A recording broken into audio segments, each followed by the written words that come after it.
আসসালামু আলাইকুম। আজকে গরুর মাংস দিয়ে এঁচোড় রান্না করব। চর্বি সমেত শুদ্ধ সব মাংস নিয়ে নিছি। এখানে অল্প মাংস নিছি আধা কেজি। এঁচোড়গুলো এভাবে কেটে নেব।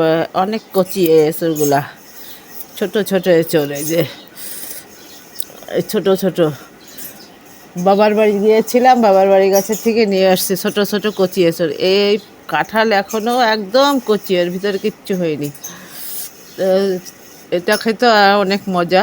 বাজার থেকে কিনে আসছিলাম, আগে একবার দেখাইছি, অনেক মোটা মোটা বীজ হয়ে গেছিলো। এতে কোনো বীজ হয়নি। এটা খেতে আলাদা মজা। এটা গরুর মাংস দিয়ে রান্না করব।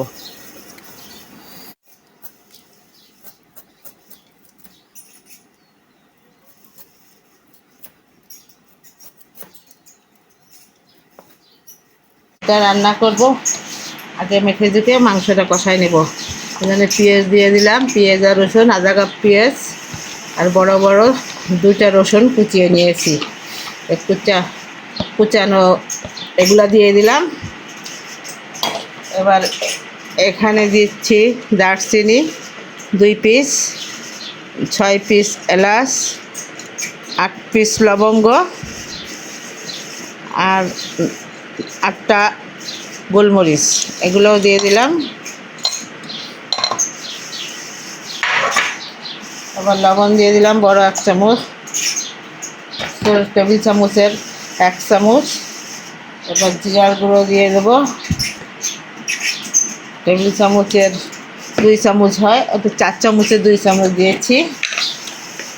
এবার 4 চামচের 1 চামচ দেব শুকনো মরিচের গুঁড়া, হলুদের গুঁড়া 1 চা চামচ,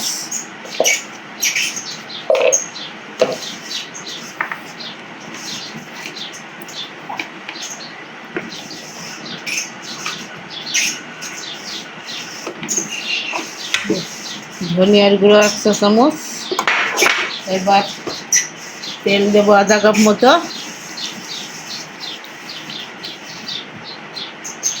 আদা বাটাটা দিইনি, আদা বাটা একটু পরে দিব। এটা ওই ফ্রিজে ছিল তো, ডিপ ফ্রিজে গালানো হয়নি, এখন একটু দেবো, এখনই গলে যাবে, বের করে রাখছি। আপাতত এটা মাখায় সব মশলাই দেওয়া হয়েছে, মাংসের সব মশলা দেওয়া হয়েছে, গরম মশলা যা যা লাগে, শুধু আদাটা বাকি আছে। এটা মাখাই নিচ্ছি, মাখাই নিলাম। এবার চুলায় চাপাই দেব। যে মাংস 3 ভাগে 2 ভাগ সেদ্ধ হয়ে গেছে, 1 ভাগ বাকি আছে। এইবার এঁচড়গুলো দিয়ে দেবো। এঁচড়গুলো কেটে হলুদ দিয়ে ভালো করে ধুয়ে রেখেছি, সেদ্ধ করিনি। আমি কোনো কিছু সেদ্ধ করি না, সেদ্ধ করে পানি ফেলে দেয় অনেকে, আমি দিই না। আমি হয় ভেজে নিই, না হলে কাঁচা রান্না করি। আজকে কচি কাঁঠালের জন্য কাঁচাই দিয়ে দিয়েছি, ভাজিনি। এমনিতেই মজা হবে এটা। এখন এটা কষাই নিয়ে একটু ঝোলের পানি দিব, তারপরে আপনাদের দেখাবো। কষানো হোক, আবার দেখাই দেবো। কষাই নিই।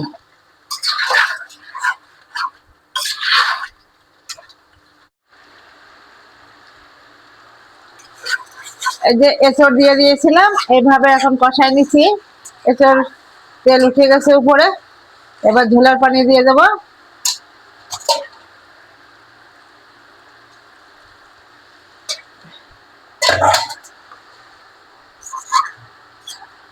অল্প পানি দিয়ে দিলাম, প্রায় সেদ্ধ হয়ে গেছে এঁচড়গুলো, এই যে সেদ্ধ হয়ে গেছে, কেটে যাচ্ছে।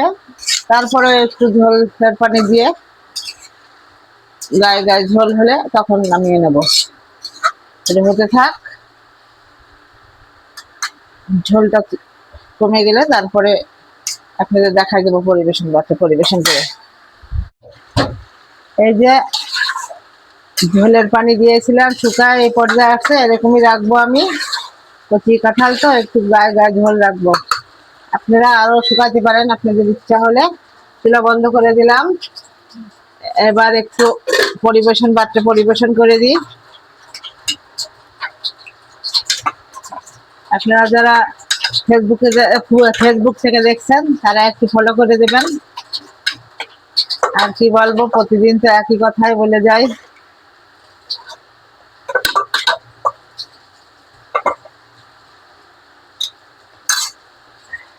এঁচড় গুলো যে গোটা গোটা আছে, এইভাবে আপনারা রান্না করে খেয়ে দেখবেন, অনেক টেস্ট। কচি কচি এঁচড় দিয়ে এমনি একটু বটি হয়ে গেলে সেগুলোর এক টেস্ট, আর এটার এক টেস্ট। আমার কাছে এটারই টেস্টটা বেশি ভালো লাগে, অনেক মজা। খেয়ে দেখুন আপনারা, ট্রাই করবেন আমার রান্নাটা।